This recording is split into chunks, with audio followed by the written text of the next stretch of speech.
তো এই যে ধর গ্রামে রেজাল্ট করলি, তো এখন সবাই জানে গ্রামে যে তুই রেজাল্ট করেছিস। গ্রাম থেকে সম্বর্ধনা দেওয়া হয়েছে। গ্রাম থেকে সম্বর্ধনা দেওয়া হয়েছে। আর গ্রামে এর আগে ডাক্তার হয়েছে কেউ? না, কেউ হয়নি। না।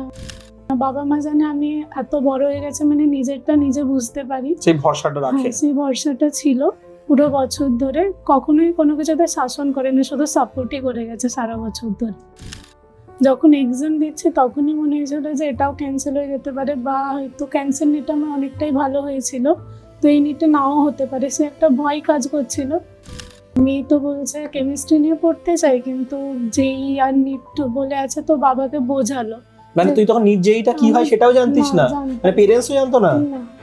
এটা হচ্ছে ইন দ্য ইয়ার 2023। 2023 তে তুই নিট জেই বলে কিছু জানতিস না, 2026 তে তুই নিট ক্র্যাক করলি। এটাও হয়, এটাও সম্ভব 3 বছর পরে। মানে ওই যে 1 মাস টাইমটা ছিল, খুব একটা আমি পড়েছি যে তা নয়, তবে ডেলি চেষ্টা করেছি ডেলি এক্সাম দেওয়ার, কারণ পড়তে তো ইচ্ছা করতোই না। একটা জিনিস যেটা আমাকে ট্র্যাকে রেখেছিল সেটা হচ্ছে এক্সাম।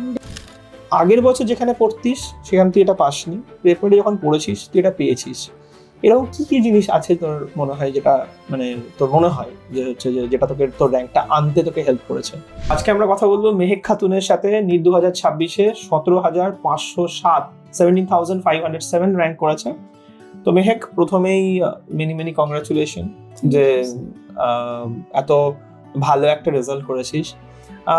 আমি পুরো আমাদের যে ডিসকাশনটাকে আমি কয়েকটা পার্টে করব।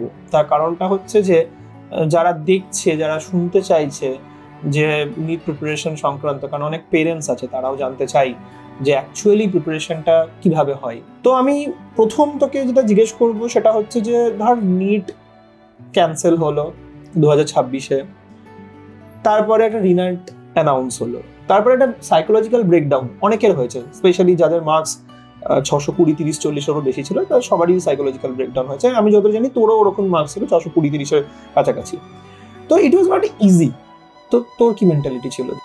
প্রথমে মানে আমারও স্টার্টিংয়ে ভীষণই প্রবলেম হয়েছিল। প্রথমে মেন্টাল ব্রেকডাউন তো ছিলই, আর উইল পাওয়ারটা গেইন করাটাও ভীষণ প্রবলেমেটিক ছিল আমার ক্ষেত্রে। মানে স্টার্টিং থেকে আমি পুরোপুরি ফোকাসড হইতে স্টার্ট করতে পারিনি, তো ওটা স্টার্ট করতে অনেকটাই টাইম লেগেছিল। আপনারা যেমন বলতেন বারবার যে ফিরে আয়, ট্র্যাকে ফিরে আয়, আবার পড়তে শুরু কর। তারপর মানে আস্তে আস্তে পড়তে পড়তে তারপর নিজেকে মোটিভেট করতে স্টার্ট করলাম। কিভাবে মোটিভেট করতিস? মানে বিভিন্ন রকম ভিডিও দেখে, তারপর আপনাদের কথা শুনে। এটা কি মোটিভেশন না ডিসিপ্লিন? মোটিভেশনই বলতে পারেন, ডিসিপ্লিন হইতে সেভাবে পড়তে পারিনি রিনিটের জন্য, এটা সত্যি কথা। মানে ওই যে 1 মাস টাইমটা ছিল, খুব একটা আমি পড়েছি যে তা নয়, তবে ডেলি চেষ্টা করেছি ডেলি এক্সাম দেওয়ার, কারণ পড়তে তো ইচ্ছা করতোই না। একটা জিনিস যেটা আমাকে ট্র্যাকে রেখেছিল সেটা হচ্ছে এক্সাম, ডেলি মক টেস্ট। তো ডেলি এক্সাম যে দিচ্ছিস, এটা কি রিনিটের টাইম বলছিস না নেটের টাইম বলছিস? রিনিটের টাইম। রিনিটের টাইম বলছিস। তো রিনিটের টাইমে যখন ডেলি এক্সাম দিচ্ছিস, কত ফ্রিকোয়েন্টলি এক্সাম দিতিস? ডেলি পার ডে এক্সাম দিতিস? ওই 1 মান্থের গ্যাপ। ডেলি মানে কিন্তু 1 মাসে প্রায় 30টা এক্সাম হওয়ার কথা। 1 মাসে 22টা এক্সাম দিয়েছিলাম, কারণ এই 8 দিন তো নিজের ওরিয়েন্ট করতে টাইম চলে গেছিল। So it's a very significant আমার মনে হয় ইম্পর্টেন্ট মাইলস্টোন, কারণ 30 দিনে 22টা full paper, I think full paper দেওয়া। তোকে শাসন করতে বল বা মানে সবকিছু পড়াশোনার ব্যাপারে সব মানে সবসময় মানে তোকে দেখতো কে, মানে বাড়িতে বাবা মা? সেই সবে কেউ দেখতো না, মানে সাপোর্ট করতো, কিন্তু পড়াশোনা নিয়ে অতটা দেখতো না। বাবা মা জানে আমি এত বড় হয়ে গেছে, মানে নিজেরটা নিজে বুঝতে পারি, সেই ভরসাটা রাখে। সেই ভরসাটা ছিল পুরো বছর ধরে। কখনোই কোনো কিছুতে শাসন করেনি, শুধু সাপোর্টই করে গেছে সারা বছর ধরে। ওকে, এন্ড এটা খুব ইম্পর্টেন্ট জিনিস আজকের জেনারেশনে। আর জেনারেলি যখন সাপোর্ট হয় তখন অনেক স্টুডেন্ট থাকে যারা ওটাকে কাইন্ড অফ ভেবেই নেয়, বাবা কিছু বলবে না, আমি যাই করবো সবকিছু ঠিকই থাকবে। এটা খুব ভালো জিনিস, আমার মনে হয় সবার শেখা উচিত তোর থেকে। একটা জায়গা থেকে যাচ্ছে যে সেখানে হচ্ছে যে এক্সামটা যখন চলছে বা যে দিনটাই এক্সাম রিনিট পরীক্ষাটা হচ্ছে, সেই দিনে একবারও মনে হয়নি যদি এক্সামটাও ক্যান্সেল হয়ে যায়? মনে হয়েছিল, যখন এক্সাম দিচ্ছে তখনই মনে হয়েছিল যে এটাও ক্যান্সেল হয়ে যেতে পারে, বা হয়তো ক্যান্সেল নিটে আমার অনেকটাই ভালো হয়েছিল, তো এই নিটে নাও হতে পারে, সে একটা ভয় কাজ করছিল। তাও শেষ ঘন্টা পর অবধি করে গেছে, যেগুলো পারি বেছে বেছে করে গেছি। বাবা মার কথা মনে পড়েছিল। একটা এক্সাম বছরে একবার হওয়া আর একটা এক্সাম বছরে দুবার হওয়া, এই দুটোর মধ্যে তোর কি মনে হয় একটা স্টুডেন্টস এর কিরকম সাইকোলজিক্যাল সিরিয়াসনেস চেঞ্জ হয়? অনেকটাই চেঞ্জ হয়। যেটা একবার হয়ে যায়, একবার দেওয়ার পর মনে হয় যে আমার তো এক্সাম হয়ে গেছে, এবার আমি পুরো ফ্রি। যেটা সারা বছর ধরে ভেবে আসছে একটা স্টুডেন্ট যে আমি এক্সাম দিলাম, এখন আমি এক্সাম ক্লিয়ারও হয়ে গেছে, সবাই যেহেতু বলছে এই কাট অফে হয়ে যাবে, তারপর আবার একটা ব্যাক টু নর্মাল লাইফে চলে যাওয়া, মুভিজ দেখা, হ্যাং আউট করা, সব কিছুতে চলে যাওয়া। তো আবার যখন বললো যে ওই নিটটা ক্যান্সেল, আবার রিনিট হবে, ওটা ভীষণই একটা মেন্টালি ব্রেকডাউন। বন্ধু ছিল এসেছিল। তার মানে তোর, হুম। তার মানে তো বন্ধুদেরও তো ধর একটা ইম্প্যাক্ট এখানে থাকে যে যখন একটা এক্সাম আবার দ্বিতীয়বার কন্ডাক্ট হচ্ছে, তার মধ্যে নিশ্চয়ই এরকম বন্ধুও ছিল যারা নিজেরাও নিট পরীক্ষা দিচ্ছে। তারা কিরকম ছিল? পজিটিভ ছিল about the next level of exam, next রিকন্ডাক্ট of exam? আমার তো মনে হয় ম্যাক্সিমাম স্টুডেন্টের উপর নেগেটিভ ইম্প্যাক্টই পড়েছিল। তো এই বন্ধুদের নেগেটিভিটি, নিজের মধ্যে একটা এরকম একটা অনিশ্চয়তা, আনসার্টেনটি, তারপরেও এক্সামের দিন যাওয়া এবং 17,000-এর কাছাকাছি র্যাঙ্ক করা, ইটস ডেফিনেটলি সামথিং কমেন্ডেবল। তো এই যে জায়গাটা তুই মানে অ্যাচিভ করলি, তো বন্ধুদের ব্যাপারটা তুই কিভাবে ওভারকাম করলি? আমি সত্যি কথা বন্ধুদের সাথে হ্যাং আউট করতে ভীষণই পছন্দ করি। ছাই হবে যে এই বয়সটাই এরকম যে হচ্ছে যে কোনো কেউ বন্ধুদের সাথে ঘুরতে পছন্দ করবে, মানে সেটাতে কোনো অন্যায় নেই, দোষ নেই। মিস যখন যেরকম আলোচনায় সেরকম আলোচনাতে আমি করতাম বন্ধুদের সাথে নিটের ব্যাপারে, নিট হবে না, কিন্তু একটা জিনিস যে নিজের লক্ষ্যতে স্থির থাকা, সে মানে যে কেউ যেমন ভাবে কথা বলুক না কেন, নিজের লক্ষ্য এটা না স্থির অনেক থাকতে ডিফিকাল্ট হয়ে যায় ক্লাসরুমে, কারণ ক্লাসরুমে পাশেই বন্ধুটা বসে আছে, সে একটা নেগেটিভ কথা বলছে, তার লাইফের প্রতি একটা অত্যন্ত নেগেটিভ ধারণা রয়েছে। আমাকে একটা বল যে তারা কি ভীতু ছিল নাকি তারা তোকে নেগেটিভিটি স্প্রেড করার চেষ্টা করতো, সেটা একটা। আর তুই সেখানে নিজেকে কিভাবে আলাদা করে রেখেছিলিস? নেগেটিভিটি স্প্রেডটা তেমন হতো না, একটা কাইন্ড অফ হয়ে যে অনেকগুলো ড্রপ হয়ে গেলে মনের মধ্যে একটা ভয় চলে আসে। তো ওদের ভয় থাকতো সবসময় যে এইবারে হবে কি হবে না, না হলে কি করব। কিন্তু একটা জিনিস যে নেগেটিভিটি যেমন ছড়ানো যায়, পজিটিভিটিও ছড়ানো যেতেই পারে। তো পজিটিভ থাকার সবসময় চেষ্টা করতাম। আর একটা জিনিস কেয়ার স্যার বলেছিলেন ক্লাসে, আমার মনে আছে, যে মানে লাইফটা কিন্তু নিটের বাইরে অনেক কিছুই আছে, নিটটাই সব কিছু। তো ওইভাবেই পড়েছিলাম যে না হয় দেখা যাবে, কিন্তু নিজের বেস্টটা তো দিয়ে দেখি কি হতে পারে। তো সমালোচনার মধ্যে অতটা যায়নি, তো এইভাবেই করে গেছে সারা বছর ধরে। দেখ, সমালোচনা তো অনেক কিছু হয়। সমালোচনা হয় নিটে চান্স পাওয়া যায় না, খুব ডিফিকাল্ট রে, এ পরীক্ষা দেয় চান্স পায় না, ও পরীক্ষা দেয় চান্স পায় না, এই এত বছর ধরে দিচ্ছে, তুই এত বছর ধরে দিচ্ছিস, তোর এটা কত নম্বর ড্রপ রে। বাট আমি একটা ফাইনাল এই রিনিটের টপিকটা এন্ড হওয়ার আগে আমি বলবো, বাবা মায়ের এখানে মানে সাপোর্টটা কতটা ছিল? বাবা মা ভীষণই পজিটিভ ছিল। মানে এক্সাম ক্যান্সেল হচ্ছে, কি করে বাবা মা পজিটিভ থাকতে পারে? বাবা মা তো মানে আমাকে পজিটিভ রাখার জন্য নিজেদেরকে পজিটিভ রেখেছিল, রাইট। না চাইলেও থাকতে হবে। আমাকে এসে বলতো, মানে এমনি নিটের আগেও আমি যখন চিন্তা করতাম হয়তো পড়ছি না, বসে আছি এক মনস্ক হয়ে, তখন মা এসে মাথায় হাত বুলিয়ে বলতো আমি তো দেখতে পাচ্ছি 26-এ তো নিট ক্লিয়ার হয়ে যাবে। মানে ওই জিনিসগুলো মোটিভেট রেখেছে। বাবা বলতো এত কেন চিন্তা করছিস, এইবার তোর হয়েই যাবে। তো বাবা মা ভীষণভাবে পজিটিভ ছিল। তারপর নিট যখন ক্যান্সেল হলো, বাবা মা বলছে এটাকে একটা সুযোগ হিসেবে নে না, সেকেন্ড চান্স, আরও ভালো করার চেষ্টা কর। সবসময় বলতো তোর এইবারে হয়েই যাবে। মানে আমি বিশ্বাস করতাম না, বাবা মা তার থেকে বেশি। রাইট। ইট ম্যাটার্স।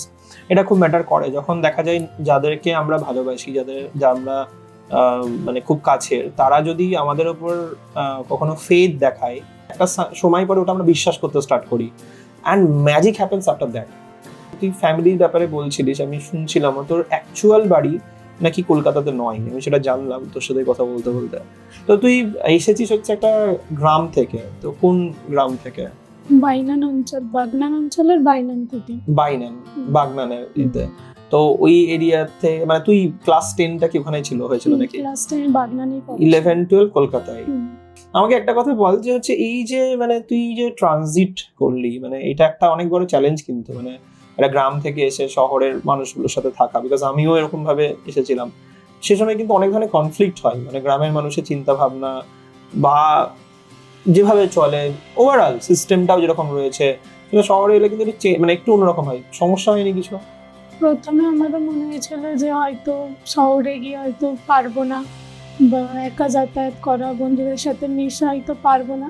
শহরের ছেলেপুলের সাথে মিশতে পারবো পারবো না। বাবা একটা কথা বলতো, তুই যে কাজটা করছিস ওই কাজটাতে এক্সেল করার চেষ্টা কর, সবকিছুই সহজ হয়ে যাবে। তো সবসময় চেষ্টা করেছি, মানে যখন যে পরিবেশে গেছে সেখানে মিশার চেষ্টা করেছি, মানিয়ে নিয়ে চলার কথা ভেবেছিস। অসুবিধা তেমন কিছু হয়নি। তো এই যে ধর গ্রামে রেজাল্ট করলি, তো এখন সবাই জানে গ্রামে যে তুই রেজাল্ট করেছিস, গ্রাম থেকে সম্বর্ধনাও দেওয়া হয়েছে। গ্রাম থেকে সম্বর্ধনা দেওয়া হয়েছে। আর গ্রামে এর আগে ডাক্তার হয়েছে কেউ? না, কেউ হয়নি? না, আমাদের বাড়িটা মানে ফ্যামিলিতে বংশগত আয়ুর্বেদিক ডাক্তার আছে, তবে পাশ করা ডাক্তার নেই, যেমন শিখে হয়। তাই না, আমাদের পাড়াটার নাম ডাক্তার পড়ে, কিন্তু আসলে কোনো কেউ ডাক্তার ডাক্তারই নেই। কেউই নেই। এটা একটু ভালো ব্যাপার তো। হ্যাঁ। তো আলটিমেটলি তুই ফার্স্ট ডাক্তার হলি সেখানে। কোনো ইচ্ছা আছে ফিউচারে মানে গ্রামে গিয়ে ডাক্তারি করার? ইচ্ছা আছে আমার, অ্যাকচুয়ালি ইচ্ছা আছে পেডিয়াট্রিক্স নিয়ে পড়া। ছোট থেকে আর কি বাচ্চাদের মধ্যে বড় হয়েছে আমার ভাইরা, তারপর তোর বাড়িতেও তো তোর তো দুটো ভাই আছে, হুম। আমি যতটা দেখেছি তোর একটা রিল পেপারে পাবলিশ হয়েছিল, আমি দেখলাম ওটাই প্রথম, তখনই জানতে পারলাম যে তোর বাড়িতে দুটো ভাই আছে, তারা সেলিব্রেট করছিল রেজাল্টের দিনে, সেটাই দেখলাম। তো আমি একটা জিনিস জিজ্ঞেস করবো যে মানে এই যে গ্রাম শহর দুটোই তুই দেখলি, তোর কি মনে হয় পড়াশোনার জন্য আইডিয়াল প্লেস কোনটা, গ্রাম না শহর? গ্রামের সুযোগ সুবিধা কমই থাকে, যেমন আমাকে বাইনান থেকে বাগনানে ডেলি পড়তে যেতে হতো। কিসে যেতি? সেটা অটোতে করে, গাড়িতে করে, 30 মিনিট 40 মিনিটের রাস্তা, আচ্ছা, অনেকটাই দূর। রাতে পড়া থাকলে অনেক অসুবিধা হতো। ঠিক, ডেফিনেটলি। স্যারও মানে স্যার ম্যামও খুব বেশি পাওয়া যেত এমন না। তো এখানে এসে অনেক ভালো ভালো স্যার পেয়েছি, অনেক সুযোগ পেয়েছি, প্রেপনিটা আসারও সুযোগ পেয়েছি এখানে আসার পরে। সেখানে যখন থাকি তখন নিটের ব্যাপারে জানতামই না, এখানে যখন এলাম তখন নিটের ব্যাপারে জানলাম। তো এখানে আসাটা একটা আশীর্বাদ স্বরূপ বলা যেতেই পারে। তুই আমাকে একটা পয়েন্ট বল, গ্রাম তোকে শিখিয়েছে শহর তোকে শিখিয়েছে? গ্রাম থেকে শিখেছি এই যে কঠোর পরিশ্রম করে এগোনোটা, এটা গ্রাম থেকে শেখা, যে পরিশ্রম করলে তবে কোনো কিছু পাওয়া যাবে। আর শহরে এসে যেটা শিখেছি সুযোগ সুবিধা পাওয়াটা, যে যে সুযোগটা পাবো সেটাকে কাজে লাগাতে হবে। অনেকে তো এই সুযোগটাও পায় না যে শহরে এসে পড়বো, আমি যে সুযোগটা পেয়েছি ওটা কাজে লাগিয়েছি। তো তুই মোটিভেট হয়েছিলিস সেই দিনে যেদিন তোর অ্যাক্সিডেন্ট হয়েছিল, তুই আমাকে একটু আগে ডিসকাশন করছিলিস সেই জিনিসটা, যে তোর একটা অ্যাক্সিডেন্ট হয়েছিল। অ্যাক্সিডেন্ট হওয়ার পরে ডাক্তার হতে চাওয়া, এটা মেইন রিজন ছিল নাকি হচ্ছে ছোট থেকেই নিজের এস্টাবলিশমেন্ট, নিজের ভালো লাগা, একটা প্রফেশন দরকার, ডাক্তারি লাইফস্টাইল, সেখান থেকে? এটা ভালো লাগা থেকে শুরু, মানে এমন নয় যে ছোটবেলা থেকে ভেবেছিলাম ডাক্তার। বাবা মার ইনফ্লুয়েন্স ছিল নাকি তোর ডিসিশন? আমার ডিসিশন ছিল। বাবা মা কখনো নিজেদের ডিসিশন আমার উপর চাপিয়ে দেয়নি, সবসময়। তো কেরিয়ার অপশনসে তোর মানে পেরেন্টসদের কি আরো কিছু অপশন ভাবা ছিল আদার দ্যান ডাক্তারি? বাবা ভেবেছিল যে ছোট থেকে যখন বড় হচ্ছে পড়াশোনায় যখন ভালো করতাম, বাবা ভেবেছিল যে ফার্মেসি নিয়ে পড়াবে। আচ্ছা। আর মা ভেবেছিল মেয়ে যখন কিছু একটা করাবো, ইন্ডিপেন্ডেন্ট করাবো, কিন্তু ডাক্তার করাবে বলে কখনো ভাবে। রাইট। সো এটা নয় যে ডাক্তার হতেই হতো, কিন্তু সার্টেন টাইমের পর তোর ডাক্তার হওয়ার ইচ্ছাটা হলো। সেই সার্টেন টাইমটা এক্স্যাক্টলি কি? তখন স্যার আমাকে একবার জিজ্ঞাসা করেছিলেন যে কি নিয়ে পড়তে চাস। কোন স্যার? আমার ফিজিক্স স্যার। ফিজিক্স স্যার, সাঁতরাগাছির ওখানে? হ্যাঁ, সাঁতরাগাছির ওখানে। তখন আমি বলেছিলাম যে কেমিস্ট্রি নিয়ে পড়তে চাই। তখন আমার আইডিয়া ছিল না নিট জেইর ব্যাপারে, আমার বাড়িতেও অতটাকেও খোঁজ রাখতো না। তো তারপর স্যার বাবাকে ফোন করেছিলেন যে মেয়ে তো বলছে কেমিস্ট্রি নিয়ে পড়তে চাই, কিন্তু জেই আর নিট বলে আছে। তো বাবাকে বোঝালো। মানে তুই তখন নিট জেইটা কি হয় সেটাও জানতিস না? মানে পেরেন্টসও জানতো না? এটা হচ্ছে ইন দ্য ইয়ার 2023। 2023 তে তুই নিট জেই বলে কিছু জানতিস না, 2026 তুই নিট ক্র্যাক করলি। এটাও হয়, এটাও সম্ভব 3 বছর পরে। আচ্ছা, তারপর বাবাকে বোঝালো যে এডুকেশন সিস্টেম কিভাবে কাজ করে, মানে জেই দিতে হয়। আমার মনে হয় এই যিনি এডুকেটর ছিলেন, যাকে বুঝিয়েছে, আমার মনে হয় তিনি জানেন যে তুই আজকে ডাক্তার হয়ে গেছিস। এটা উচিত, কারণ আমার মনে হয় যে আমরা মানুষ জীবনে কারোর সাথে কখনো কখনো মিট করি যেটা আমাদেরকে পুরো ট্রান্সফর্ম করে দেয়। ওই এটা হয় না, ইউটার্ন, রাস্তায় চলতে চলতে ইউটার্ন নিলাম, রাস্তায় চলতে চলতে সাইড টার্ন নিলাম। আমার মনে হয় এটা তোর লাইফের কিন্তু একটা ইম্পর্টেন্ট মানে টার্ন ছিল, যেটা ওই এডুকেটরের থ্রু দিয়ে তুই জানতে পেরেছিলিস। তো তারপর থেকে তুই ডিসিশনটা নিলি? প্রথমে ভেবেছিলাম যেই দেবো, আমি ওটা ইজি হবে ভেবেছিলাম, এত বছর পড়তে হবে না। তারপর জানি না হঠাৎ করে 12-এ যখন উঠলাম শিফটটা নিটের দিকে হতে থাকে। কেন? মানে বিভিন্ন বলতে পারেন ওয়েব সিরিজ দেখে আমি হয়েছি, গ্রেজ অ্যানাটমি দেখে। তখন মনে ছিল ডাক্তারকে আমি প্রফেশন হিসাবে চুজ করতেই পারি। তারপরে অ্যাক্সিডেন্টের পর তো মনে হলো যে বাড়িতে একটা ডাক্তার থাকা দরকার আছে। তো নিজের অ্যাক্সিডেন্টের পর নিজের accident Fracture? ফিবিউলা ফ্র্যাকচার হয়েছিল বললি তুই আমাকে। ওকে, সো বেসিক্যালি অনেকগুলো রিজন আছে, মানে ফার্স্ট হচ্ছে ওয়েব সিরিজ, সেকেন্ড হচ্ছে তোর ওই এডুকেটর যে তোকে বোঝালো যে হচ্ছে জেনারেল স্ট্রিমের সাথে সাথে একটা স্পেশাল স্ট্রিম হয়, ডাক্তারি ইঞ্জিনিয়ারিং, যেখানে ডাক্তার হওয়ার একটা ইচ্ছা হলো। And I think the final reason was যেটা তুই যেটা বলছিস যে তোর অ্যাক্সিডেন্ট হওয়াটা, এটা একটা মেন রিজন হয়েছিল। তোর কি মনে হয় যে তোর বাকি বন্ধুদের পেরেন্টসের থেকে তোর পেরেন্টস কোথায় আলাদা, এবং সেটাকে তুই ভালো বলবি নাকি কেমন বলবি? এখন তো মনে হয় সব স্টুডেন্টই কম বেশি বাবা মার সাপোর্ট পেয়ে থাকে, আগের মতো আর তেমন নয়। তবে একটা যে অনেক বাড়িতে হয় যে অনেকগুলো ড্রপের পর বাবা মা বলছে আর কতবার ড্রপ দিতে পারবি, আর কতবার ড্রপ দেওয়াবো, কবে কিছু করবি। তো সেই দিক থেকে আমার বাবা মা অনেক ভালো ছিল, কখনো বলেনি যে আর কত ড্রপ দিবি, সবসময় বলতো। কিন্তু আমাকে একটা জিনিস বল, যে মানে ওনারা তো নিটের ব্যাপারে জানতেন না, সেটা জানলেন প্রথম, এই জায়গাটাতে কিছুটা মিসিং লাগছে আমার। প্রথমে তো যখন সেকেন্ড ড্রপে মা একদম রাজি ছিল না, কারণ মা হয়তো খুলে বলতে পারেনি, কিন্তু মা বয়সের কথাটা ভাবছিল, সেটা আমি বুঝতে পারছিলাম। কিন্তু তারপর মা যখন শুনলাম মায়েদের গ্রাম থেকে, সেটা আরো মানে রুরাল এরিয়া, মানে অতটা আরো প্রত্যন্ত এরিয়াতে, ওখান থেকে যখন মা একটা মেয়ে 4 বার দিয়ে পেয়েছিল, মা তখন আর কিছু কোয়েশ্চেন করলো না, আমাকে সাপোর্ট করলো। দেখলো এটা 2 আছে ওটা 4, ঠিক আছে তাও হাফ চাইছে টাইম। কিন্তু আমি সবসময় এটা আমি জিজ্ঞেস করি মানে টপার্সদেরকে, যে হচ্ছে যে ক্লাসে মন দিয়ে শোনাটা ট্রুলি কতটা ইম্পর্টেন্ট? ক্লাসে মন দিয়ে শোনা খুবই ইম্পর্টেন্ট। এমন নয় যে আমি বাড়িতে 14 থেকে 15 ঘন্টা পড়তাম, ক্লাসে এসে ক্লাসের জিনিসটা ক্লাসেই করে নিতাম, বাড়িতে গিয়ে শুধু প্র্যাকটিস করতাম। এবার যদি কেউ ক্লাসে মন দিয়ে না শুনে, ওর ওটা ব্যাকলগ হয়েই যাবে, ওকে আবার অন্য লেকচার দেখে সেটা করতে হবে। আমি চাইতাম না আমার ব্যাকলগ থাকুক, তাই জন্য আমি ক্লাসের পর ওটা ক্লাসেই করে নিতাম, এবং যেগুলো এক্সট্রা ক্লাস দেওয়া হতো সেগুলোও সব অ্যাটেন্ড করতাম। তো ওটা প্লাস পয়েন্ট ছিল যে কোনো ক্লাস আমি মিস করিনি। তো প্রত্যেকটা ক্লাসের টাইমে যে জিনিসটা যে টাইমে পড়ানো হচ্ছে করে নেওয়া ভালো, কারণ ওই অ্যাকর্ডিং আবার এক্সাম থাকবে, এক্সামগুলো তাহলে সিলেবাসটা কভার হয়ে যাবে, আবার এক্সামটা তাহলে ভালোভাবে দেওয়া যাবে। নিজের 100% দিয়ে এক্সামটা দেওয়াটা খুবই মানে অ্যাটেনশন এবং অ্যাটেন্ডেন্স ডিউরিং দ্য ক্লাস, এটা তোর কাছে সবসময় একটা ইম্পর্টেন্ট পয়েন্ট ছিল, যে অ্যাটেন্টিভলি শোনা এবং অ্যাটেন্ডেন্স, রেগুলার অ্যাটেন্ডেন্সটাকে করা, যেটা আমরা দেখেও ছিলাম। তো এটাতে তো দেখ অনেক সময় প্র্যাকটিক্যালি একটা সমস্যা হয়, শরীর খারাপ হতে পারে, মন খারাপ হতে পারে, বাড়িতে একটা ফ্যামিলিতে কোনো টাফ টাইম চলতে পারে। তোর সাথে এরকম হয়েছিল? আর হলো যদি হয়ে থাকে তাহলে তুই বল এটা তুই কিভাবে ম্যানেজ করেছিস? একটা জিনিস যে সবাই রেজাল্টই দেখবে, কেউ মানে 1 বছরে কি হয়েছে কেউ দেখবে না। ঠিক। তো চারিদিকে কোনো কিছু আমি শুনতাম না, এবং বাবা মাও ইনভলভ করতো না, বাড়ির কোনো প্রবলেম নেই কোনো কিছুতে। আর শরীর খারাপ থাকলে ওষুধ খেয়ে চলে আসতাম, আর চেষ্টা করতাম যে সারা বছর ধরে যাতে হেলথটা ভালো থাকে, সারা বছর very important thing. I think সবার এটা মানে যে সারা বছর মেনটেন করতিস, গুড হেলথ মেনটেন করা, গুড হ্যাবিট বিল্ড করা, এটা অনেক ক্ষেত্রেই আন্ডাররেটেড হয়ে থাকে। যে মানে কি বলবো, মানে সারা বছর যে সুস্থ থাকতে হবে এই জেস্টারটাই অনেকের মধ্যে থাকে না। বিইং স্টুডেন্ট কোনোদিন রেসপন্সিবিলিটি ফিলটা এসেছে, ঠিক এরকম টাইপের রেসপন্সিবিলিটি মনে হয়েছে যে বাবা মাকে রিটার্নে কিছু একটা দিতে হবে, তো তার জন্য খেটে গেছি। তো আগের বছর যেখানে পড়তিস সেখান তুই এটা পাসনি, প্রেপমেন্টে যখন পড়েছিস তুই এটা পেয়েছিস, এরকম কি কি জিনিস আছে তোর মনে হয় যেটা মানে তোর মনে হয় যে হচ্ছে যে যেটা তোকে তোর র্যাঙ্কটা আনতে তোকে হেল্প করেছে? একটা জিনিস হচ্ছে স্যারেরা ভীষণই ফ্রেন্ডলি, আপনাকে যে কোনো ডাউট দিলে আপনি যেমন করে দিতেন, তারপর ইভেন প্রত্যেকটা স্যারই যখন যে ডাউট দিয়েছে সলভ করে দিয়েছে। ইভেন আমাদের 6টা অবধি। এটা কি আগের বছরে যেখানে পড়তিস সেখানে এটা পাস না, আগের বছর অনলাইন কোচিং করেছিলাম, তো সেই হিসেবে পাই।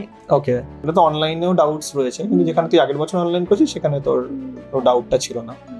না, তুই যদি প্রেপমেডে আগের বছর অনলাইনটা করতিস তাহলে কিন্তু প্রেপমেডেও অনলাইনে ডাউট ক্লিয়ারিং ফিচার যথেষ্ট পরিমাণেই রয়েছে। তো যাই হোক, তুই এবছর অফলাইন করেছিলিস এবং তুই ডাউট ক্লিয়ারিংটা পেলি পুরোপুরি, তো সেটা একটা তোর ভালো লেগেছিল। এবং এটা খুব দরকারও, যেটা প্রেপমেড সবসময় বিশ্বাস করে, যে ডাউটস জমিয়ে রেখে বাচ্চাকে কোনোদিনই পড়াশোনার প্রতি আগ্রহী, কিউরিয়াস, ইন্টারেস্ট এগুলো বিল্ড করা যায় না। তো এটা একটা তোর ভালো লেগেছে যে ডাউট ক্লিয়ারিং সিস্টেমটা। আর 6টা অবধি আমাদের যে ক্লাস থাকতো, তারপরে মানে স্যারেরাও 7:30 8টা অবধি থাকতেন, যতক্ষণ না ডাউট সলভ হচ্ছে ততক্ষণ স্যারেরাও যেতেন না। তো ওটা একটা ভালো লাগতো। আর এমন অফলাইনে না আসতে পারলেও অনলাইনে ডাউট দিয়ে দিলে স্যারেরা সঙ্গে সঙ্গে না হলেও একদিনের মধ্যে ডাউট দিয়ে দিত, মানে সলভ করে দিয়ে দিতেন। ওটা একটা প্লাস পয়েন্ট ছিল যে না আসতে পারলেও অনলাইনে ডাউটগুলো সলভ হয়ে যাচ্ছে। অনলাইন 1-to-1 ডাউট ক্লিয়ারিং যেটা। সো বেসিক্যালি তো ডাউটসটা প্রেপমেডের খুব ইউনিক লেগেছে, মানে ওভারঅল মানে আমারও মনে হয় যে মানে এটা সত্যি আমাদেরও ভিশনের মধ্যে থাকে, সবসময় মিশনের মধ্যেও, যে হচ্ছে যে বাচ্চা যেন ডাউট যেন সবসময় সলভ পায়, এবং সেটা তুই যে আজকে অ্যাকনলেজ করছিস সেটা আমাদেরও খুব ভালো লাগছে। যে কারণ ডাউট সলভ না হলে ইটস ভেরি ডিফিকাল্ট, যে কোনো, কারণ আমরাও যখন ছাত্র ছিলাম তখন আমরাও ডাউটস নিয়ে ভীষণ টিচার্সদের কাছে গিয়েছি, ফোন করেছি। তো ডাউট ক্লিয়ার হওয়াটা খুব দরকার। এনিথিং মোর, মানে এটা ছাড়া আর কোনো সাপোর্ট যেটা তোর মনে হয় যে প্রেপমেডে ইউনিক ছিল বা তোর প্রেপমেডে ভালো লেগেছে এরকম কোনো সার্ভিস? স্যারেরা তো ভীষণই ফ্রেন্ডলি, মানে এমন নয় যে কোনো ডাউট আমি বলতে হেজিটেট করবো, ওরকম হতো না। প্রত্যেকটা ডাউট আমি দিতাম, ওটা একটা গেল। আর একটা ছিল যে প্রেপমেডের এনভায়রনমেন্ট, এটা খুবই ভালো। মানে যে ফ্রেন্ড সার্কেলটা ছিল, এমন নয় যে কোনো কোয়েশ্চেন করলে তারা আমাকে মক করবে, এমন নয়, আমি প্রত্যেকটা কোয়েশ্চেন বলতে পারতাম আর সেটা সলভ হয়ে যেত। তারপর মেন্টাল সাপোর্ট, তারপর ডেলি মোটিভেটেড রাখা, ডেলি এনকারেজ করা স্টুডেন্টদের এগোনোর জন্য। তো যেটা আমাদের তো ডক্টর দাদা দিদিরা করে সেই জিনিসটা। তারপর কোঅর্ডিনেটর ম্যামেরাও ভীষণ হেল্প করেছেন। আমার লাস্ট 1 মাসে মনে হয়েছে যে ভীষণভাবে ব্রেকডাউন হচ্ছিল, মানে পড়তেই পারছিলাম না, কি করব বুঝতে পারছিলাম না, ভীষণ চাপ লাগছিল। তখন মানুষজন ফোন করে করে খোঁজ নিয়েছেন যে এইভাবে পড়ো, আরও অসুবিধা থাকলে আমাকে তুমি ফোন করবে। তো এই সাপোর্টটা ভীষণভাবে পেয়েছি আমি প্রেপমেডে। রাইট। লাস্টলি আমি একটা জিনিস বলবো, যেহেতু নিট এক্সামিনেশন এখন একটা ইন্ডিয়া জুড়ে এটা একটা সেন্সেশন হয়ে গেছে, জাস্ট বিকজ পেপার লিক শুধু বলবো না, ওভারঅল প্রফেশনটাও অনেকে চেরিশ করে, অনেকে পড়তে চায়। অ্যান্ড রিসেন্টলি এটা আরো বেশি সবার কাছে একটা অন্যরকম টপিক হয়ে গেছে, কারণ পেপার লিক আন্দোলন এটা ওটা সেটা চলো।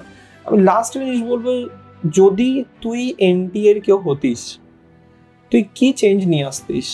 একটা চেঞ্জ আনতাম যে যাতে পেপার লিকটা না হয়, ওই দিক থেকে রাখতাম। আর একটা হচ্ছে সিস্টেমিক ওয়েতে এক্সাম নেওয়া। এমন নয় যে যেমন পেপারগুলো প্রত্যেকের আনপ্রেডিক্টেবল হয়ে যাচ্ছে, কেমন পেপার আসবে কেউ বুঝতে পারছে না, কোনো বছর টাফ তো কোনো বছর ইজি। একটা চাইবো যে একটা ওয়েতে বা প্রেডিক্টেবল ওয়েতে এক্সাম হোক, যে একটা সিস্টেমে হোক, যে প্রত্যেক বছর যেন এক্সামটা প্রেডিক্টেবল থাকে। রাইট, এইটা চেঞ্জ করতে চাইবো। ওকে। সো বেসিক্যালি আর যদি তোকে আমি এটা জিজ্ঞেস করি যে হচ্ছে যে এনটি এর যে ওভারঅল কোয়েশ্চেন, যেটা তুই বললি অলরেডি যে আনপ্রেডিক্টেবল হয়ে যাচ্ছে, ফিজিক্স ডিফিকাল্ট হয়ে যাচ্ছে, কখনো সহজ হয়ে যাচ্ছে, নিটে একরকম নিটে একরকম, এটার জন্য স্টুডেন্টরা কোনো প্রিপারেশন ট্র্যাক বা স্ট্র্যাটেজি বিল্ড করতে পারছে না, এরকম কোনো একটা ভুল? একটা বলবো যে কনসিস্টেন্ট থাকাটা, আর একটা যে একটা এক্সাম খারাপ হলো তারপর ভেবে নিলাম যে আমার আর হবে না, এই জিনিস পাওয়াটা বন্ধ করতে হবে। একটা এক্সামে খারাপ হলো মানে পরের এক্সামে আমাকে ইমপ্রুভ করতে থাকতে হবে। এটা আমিও ভুল করতাম যে এক্সামে খারাপ হলে মন ভেঙে বসে থাকতাম, হয়তো আমার আর হবে না, এটা ভাবতাম। তো এটা না ভেবে ডেলি, এমনও নয় যে ডেলি 14 থেকে 15 ঘন্টা পড়তে হবে, ডেলি 5 থেকে 6 ঘন্টা পড়ে অল্প অল্প করে নিজেকে ইমপ্রুভ করতে থাকতে হবে। ডেলি এক্সাম দাও, কোনো এক্সাম মিস করলে চলবে না। একটা এমন অ্যাডভাইস যেটা তুই তোর ইয়ারে দেখেছিস তোর বন্ধুরা ভুলটা করছে, মন মতো র্যাঙ্ক তারা পেলো না, এরকম একটা ভুল বল যেই ভুলটা তুই চাইবি না যে আপকামিং তোর ভাই বোনেরা করুক, ঠিক এরকমই এই ভুলটা। কনসিস্টেন্সি ব্রেকডাউন করা আমি বলবি, নিজের ডিসিপ্লিনটাও ধরে রাখতে হবে এক্সামে শেষ ঘন্টা অবধি। এমন হয়ে যাক না কেন এক্সাম 2 বার দিতে হোক 3 বার দিতে হোক, সেই শেষ ঘন্টা অবধি নিজেকে লড়তে হবে। আর যে ডেলি মক টেস্ট দেয়, মানে উইকলি যেসব টেস্ট হতো প্রেপমেডের, মান্থলি আইটিএস হতো, ওগুলো দিতে থাকা। আর একটা জিনিস বলবো যে এক্সামে কম আসা মানে এই নয় যে আমি ওখানে হেরে গেলাম, এক্সামে কম আসা মানে নিজেকে এবার ইমপ্রুভ করার ওখানে অনেক স্কোপ আছে, এবার ওখানে ইমপ্রুভ করতে থাকতে হবে আর এগিয়ে যেতে হবে, এটাই বলতে চাই। রাইট।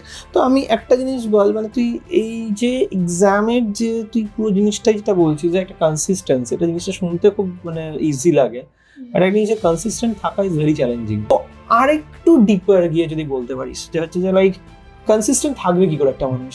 ডেলি একটা আমি করতাম যেটা নিজের জন্য, যে টু ডু লিস্ট বানাতাম আর ডেলি চেষ্টা করতাম ওটা ফলো করার। ডেলি সম্ভবও হতো না যে পুরোটা 100% কভার করার, কিন্তু ডেলি চেষ্টা করতে হবে 60 to 70% যেন আমার কভার হয়ে যায়। ডেলি যেটা আমি নিজেকে চ্যালেঞ্জ দিচ্ছি সেটা যেন কমপ্লিট হয়।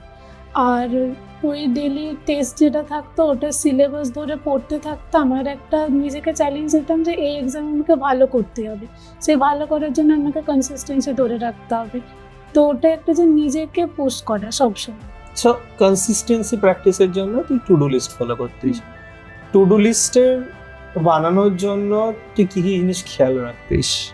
যেটা আমার উইক পয়েন্ট, আর হুম।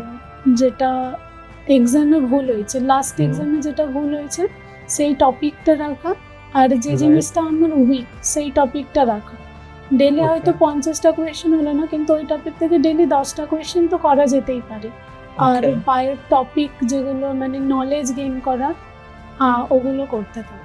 স্টাডি ম্যাটেরিয়াল যখন সলভ করতিস কোনো একটা চ্যাপ্টার পড়ার পরে, সেটা কি একবারে একটা স্টাডি ম্যাটেরিয়াল একটা চ্যাপ্টারে ধর লেটস 150-200 প্রশ্ন আছে, এটা কি একটা ওয়ান গো করতিস যখন চ্যাপ্টারটা প্রথমবার ফিনিশ হলো, নাকি কিছুটা করে রাখতিস পরে আপকামিং এক্সামে যখন রিভিশন টাইম আসবে তখন করতিস? একটা জিনিস করতাম, যেহেতু আমি ক্লাসের পড়া ক্লাসে করে নিতাম, আর প্রেপমেডের মডিউলে আমি ফলো করতাম, তো আমি চেষ্টা করতাম যে এক্সারসাইজ 1টা একবারে করে নেওয়ার, কারণ ওটা ইজি কোয়েশ্চেন থাকে। তারপর হয়তো 3-4 দিন পর মনে হলো এই টপিকটা আমাকে আবার রিভাইজ করতে হবে, তখন আমি এক্সারসাইজ 2 করলাম। রাইট। তারপর এক্সামের ভুলগুলো যেগুলো নোট করে রাখছে ওগুলো দেখে নেওয়া, এইভাবে আচ্ছা। করতাম। আচ্ছা, সো বেসিক্যালি তুই এটাকে ভাগ করে করে করে করতিস, একবারে পুরোটা করতিস না, বিকজ তাতে অন্য ব্যালেন্স করতে অসুবিধা হবে, বাকি সাবজেক্টগুলোর সাথে ব্যালেন্স করতে অসুবিধা হবে। Right point. Okay, all right, thank you Mehek. I think এই পডকাস্টটা যারা দেখবে তারা একটা সুন্দর আইডিয়া পাবে যে হচ্ছে যে প্রিপারেশনসটাকে পিসফুলি করার জন্য প্রিপারেশনটাকে এমনভাবে করা যায় কি না যাতে success will be by product. Thank you so much এটা শেয়ার করার জন্য, সমস্ত স্টুডেন্টদের সাথে, তোদের ভাই বোনেদের সাথে শেয়ার করার জন্য থ্যাংক ইউ। আশা করছি আজকের পডকাস্টে একজন পেরেন্টস কিংবা একজন স্টুডেন্টস টপার্সের থেকে এক্স্যাক্টলি যেই কথাগুলো শুনতে চাই প্রত্যেকটাই আমি জিজ্ঞেস করতে পেরেছি। যদি মনে হয় যে এছাড়াও আরো কিছু জিনিস ছিল যেটা জিজ্ঞেস করা আজকে আমার বাকি থেকে গেল, আমি রিকোয়েস্ট করব আপনারা সেটা কমেন্টে লিখুন।